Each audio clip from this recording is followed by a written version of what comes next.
everyone, welcome back to Spill the Beans podcast. My name is Lester. Hi, Lester. Hi everyone. So marahil nagtataka yung viewers natin ngayon, no? Ba't parang naging babae yata ako? No? Hindi naman, kita ka. Ayun yung ulo mo eh. Kita namin. Nandito lang ako, guys. Ayun. Nandito lang ako. So ngayon, kasama natin si Rhea. Sino kasama mo? Si Rhea, kasama natin si Rhea, no? So before we introduce our special guest for today, meron lang tayong makakasama ngayon sa podcast at walang iba kundi si Rhea. So Rhea, can you introduce yourself? Hi, Memory Keepers! Welcome to Spill the Beans. Again, I'm Rhea, and if you have been watching the previous videos that we upload in the channel, I know that you guys have been seeing me do the vlogs and all that. But today, I'm excited because I'm not outside. I'm in the studio with my two favorite men. Wow. Yes. In the favorite studio. men. Wow, thank you, Rhea. With Lester and Tito Paolo. And Tito Paolo. Yes, thank you. Talaga naman naging tito na ako. So, Memory Keepers and our future subscribers, thank you very much. Yes, this is your friendly neighborhood tito, no? Talaga yun na ang phrase na dumikit, talagang hindi na namin mapalitan. Today I'm with a bunch of millennials, no? To all my friends, sorry na lang that's how it is when you have a creative business. Talagang creativity resides within the youth, no? Kita mo, nagiging kuya na naman. Hindi ko mapigilan nagiging kuya talaga ako Oo. So, before we get started with the conversation, before we introduce the guest, Rhea, how often are we going to see you here? I hope regularly. Yes. You hope regularly. I hope. That's why I'm training. Kaya ako nandito, guys, because Lester is training me to, do hosting here in Spill the Beans. Ang galing naman. Parang anino yung kasama mo Hindi ko makita no? Oo. Okay, so today is YouTube Talk. We have a content creator who goes by the name of O'Neil Unreal.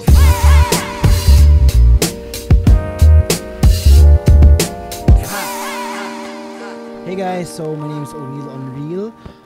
I'm a filmmaker, a digital marketer, and at the same time, I'm creating content again on YouTube and making my podcast. So my YouTube channel is now focusing more on lifestyle design, being a millennial adult, growing up.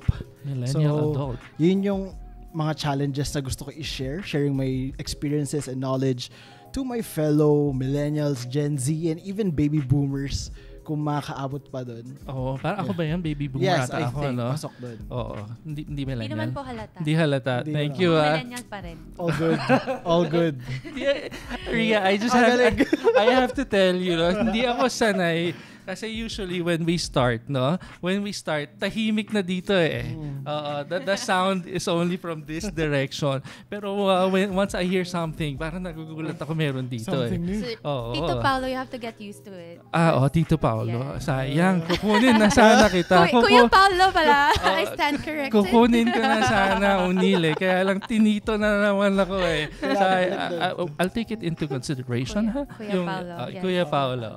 Okay. So O'Neil, as you were saying that right now, let's start first. Let's simplify your introduction. So you're saying you're a millennial. Yes. Okay, by definition, for all the titos of Manila, ano ba ang millennial? Yun yung laging question ng tao kasi iisip na they're thinking about the age range. For now, there is a split.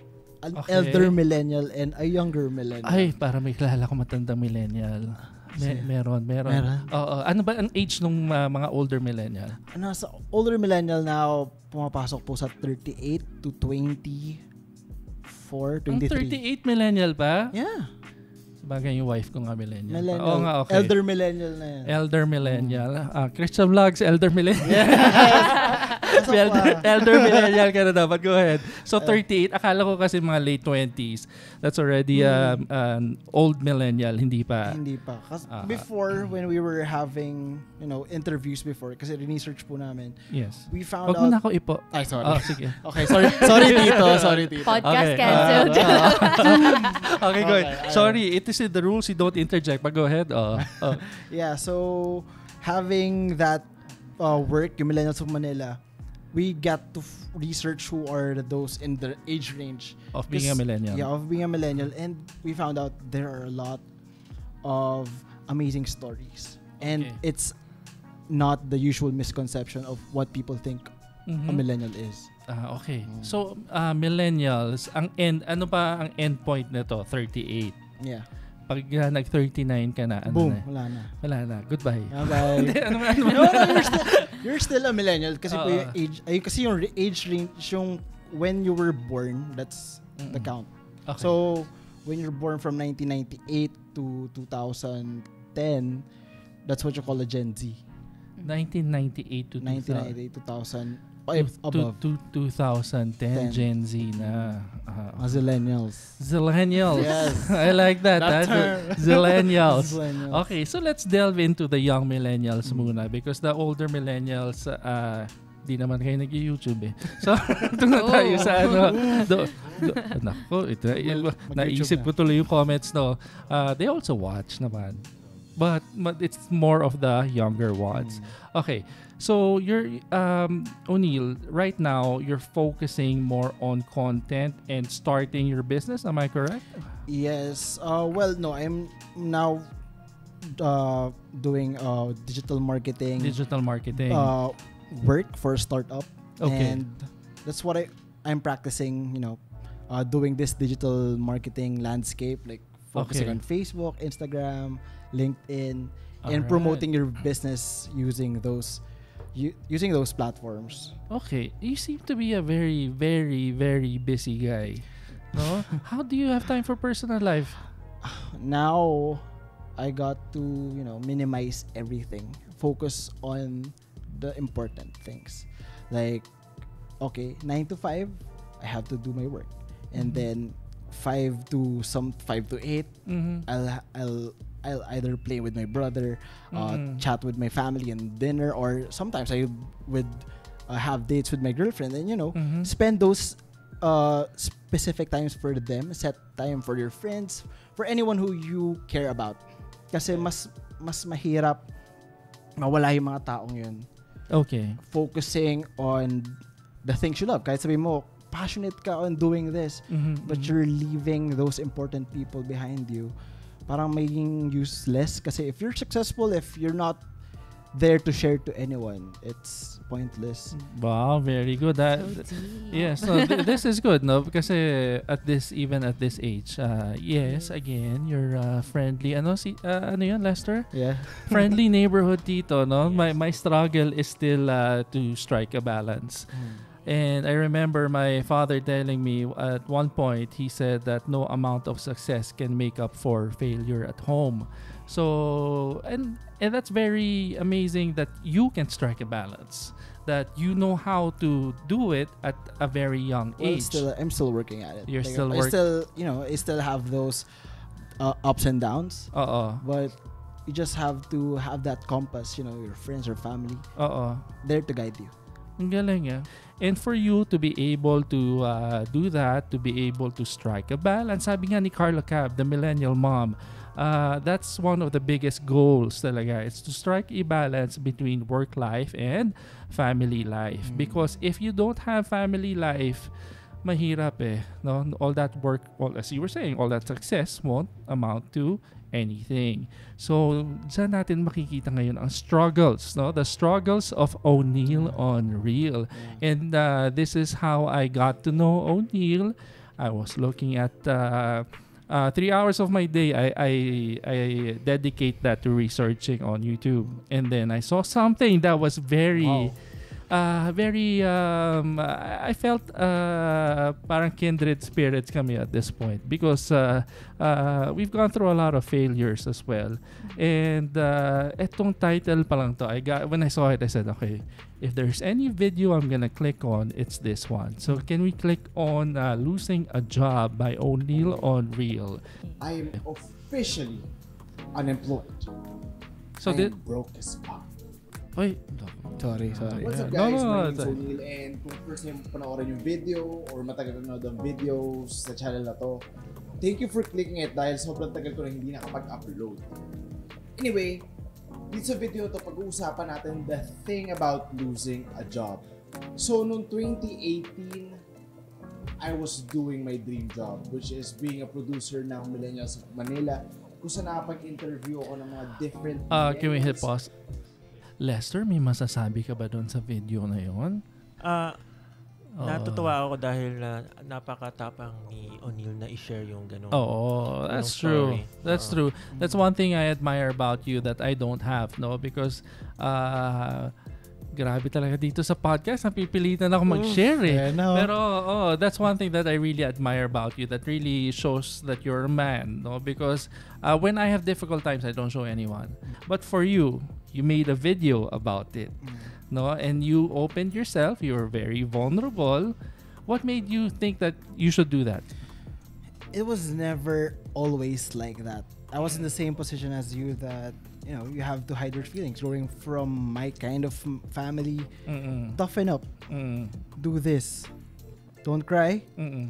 Face those problems. Yes. So for me, having these challenges and maybe the help with social media, after seeing the influencer economy right now, having these people showing all the happy things, and then I got to meet these millennials. They were telling me that no, I wasn't happy that time. I took that picture. Yeah, I was smiling, but taking that picture before that moment, we were fighting, we were having problems. So those things, the vulnerabilities of people, that's what we relate to. Even though we like people, yeah, they're having fun, they're going to different countries. Yeah. We still relate to people, okay, you're still human. Even, the successful artists, we relate to them because we can see ourselves, that what we're struggling, they're also struggling with it too. So it makes us human, and that helps each other. So yan yung losing a job, and you were saying that you're open to being vulnerable, no? Yeah. Grabe, girls like that. Yeah. Girls like guys who can be very open, who can be vulnerable, who can show their sensitivity, no? So right now, going back muna dun sa losing a job, what was the business? Is it a co-working space? The business was a co-working space. I was inspired to do that because when we had our company before, we were working in a co-working space, and I enjoyed the community there. Okay. A lot of creatives, business people. I was surrounded by positive, productive people. I'm sorry, Millennials of Manila and the co-working space are the same, or they're different? No. Millennials of Manila is part of a media company called Gravity Media, which is really based in Singapore. So they have Millennials of Singapore, Millennials of Malaysia. Gotcha. Okay. So we had the Philippine team. Okay. And then the co-working space, did they coexist together, or one No, one we were after just the other? a client of the co-working space. Okay. And then Millennials of Manila is now defunct. Wala na siya dito sa Philippines talaga. So and you were doing what for them again? I was a video content producer. I was managing the people who were gonna interview, research, preparing the question, being an interviewer. We were a two-man team. So ako and my friend Rhea. Hi Rhea. Hi Rhea. So, let's pull up that. Can we pull up the video, please? I think you have that. Or no, that was the second part of losing a job. Yeah. Okay, can we go back to that second part? Magdodoktor ako, pero hindi ko pinursue yun kasi mas gusto ko magkwento, gumawa ng mga pelikula, mga videos. So, noong time na yun, gumagawa na ako ng mga movie reviews, mga vlogs. Sinabi ko sa sarili ko, bakit hindi ko bigyan ng time yung paggawa ng mga videos, paggawa ng content, pag-build ng audience, and possibly gawing business ito. So, nung patapos na yun, 2017, sinabi ko sa sarili ko, parang, I need to make money. Siyempre kasi gusto ko rin makatulong sa magulang ko, hindi ako maging pabigat. Sobrang thankful ako sa mga opportunities na binibigay sa akin ng YouTube, like going to film screenings for free and going to events. Okay, can we pause Kaso first? syempre, What's this event that you're showcasing on your video right now? So this is part of Oomph TV. It's a digital arm of Viva Entertainment or Oomph Viva TV. Films. Okay. Yeah, so they are handling a bunch of YouTube creators, and they help us providing the equipment, the places we need to shoot, even the content that we get. Sorry, I'm a little confused. So, what is the relation to Millennials of Manila? No, this is totally different. This is before Millennials of Manila. Before Millennials of Manila. Okay. So this is the aspect of friendship. Yeah. The millennial part. Yes, and in your video, you're talking about how you've developed friends and how you've made friends. Okay. Sige, can we play? Hindi naman yun yung mag-pay ng bills. Pumunta na ako sa mga Facebook pages, sa mga groups, and naghahanap ako ng trabaho na very similar sa mga gusto kong gawin. I was trying out to be a writer or a videographer sa kahit anong media company. And thankfully, may nakita ako isang company who was willing to interview me. So, natanggap ko yung email, in-interview ako, and eventually, it was the best decision of my 2017. Kasi I became the producer of Millennials of Manila. Actually, dapat writer ako ng Manila Insider, pero binigay sa akin yung opportunity na gumawa ng mga semi-documentaries ng mga millennials, and super lapit siya sa puso ko dahil gusto ko na i-interview ng tao, gumagawa ng mga podcast. So, ayun, ginawa ko yung opportunity na yun, and yung first shoot ko pa lang, sobrang emotional na ng Millennials of Manila video na yun, and I was hooked.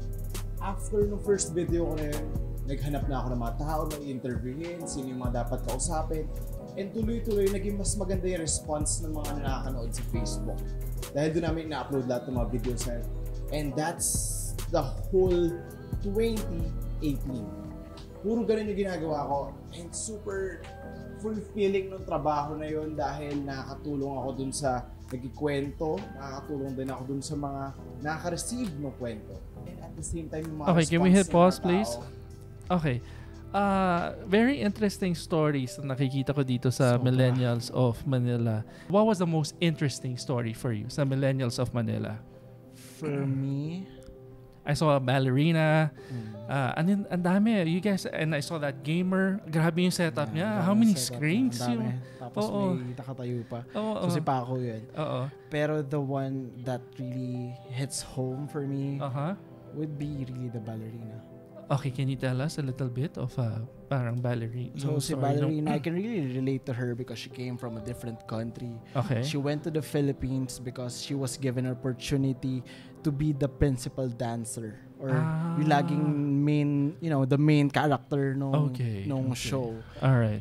And then ayan, the ballerina story, she was told by her her friends that don't do that, or parang she really knew what she wanted to be at a very young age.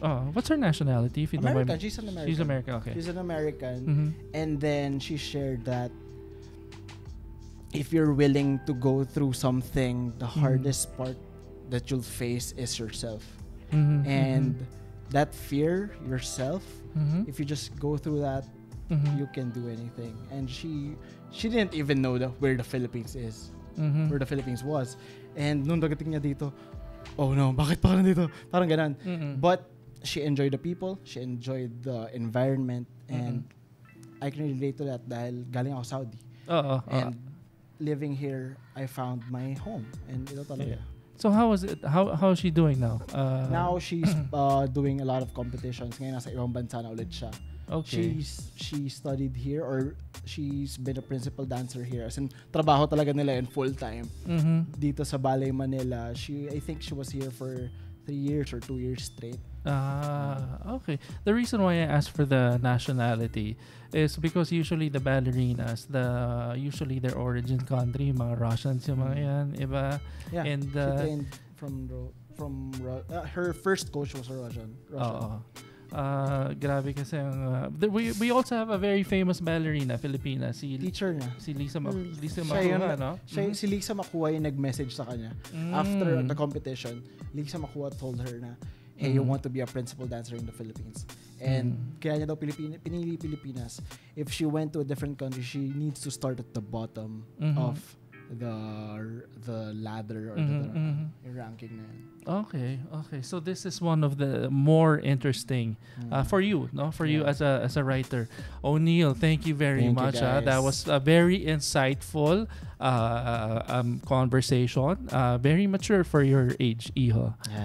That's a very good thing. And at least for you, you've found your direction in life. Not everyone can find it at a young age, and you're able to really share that with the younger ones, no? And at least share that message. Okay, O'Neil, thank you very much. So we'll ask you to just have your closing statement na lang, and just invite them to your channel. We're going to link the channel of O'Neil in the description, so you guys can definitely subscribe to his channel. And thank you guys for inviting me here in the Spill the Beans podcast.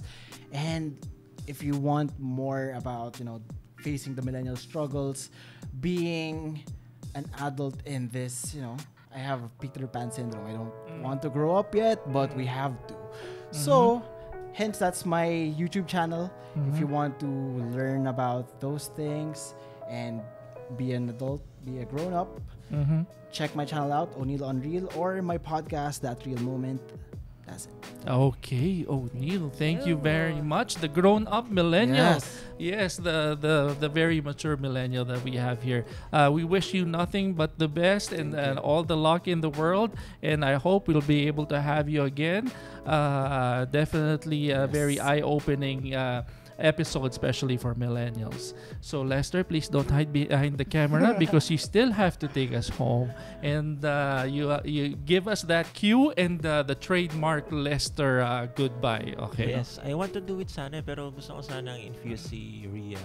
Okay. Can you help me out closing this episode? Okay, so let's go home, guys.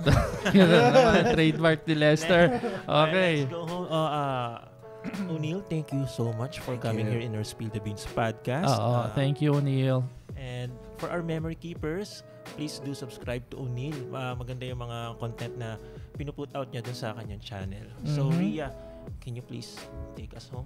Wow. Okay. Well, thank you for being with us again, O'Neil. Yes, and, thank you. I hope you had fun in this episode because we did.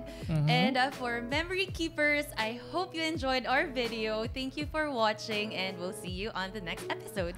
Thank you for watching, everyone. We'll see you on the next episode. Bye.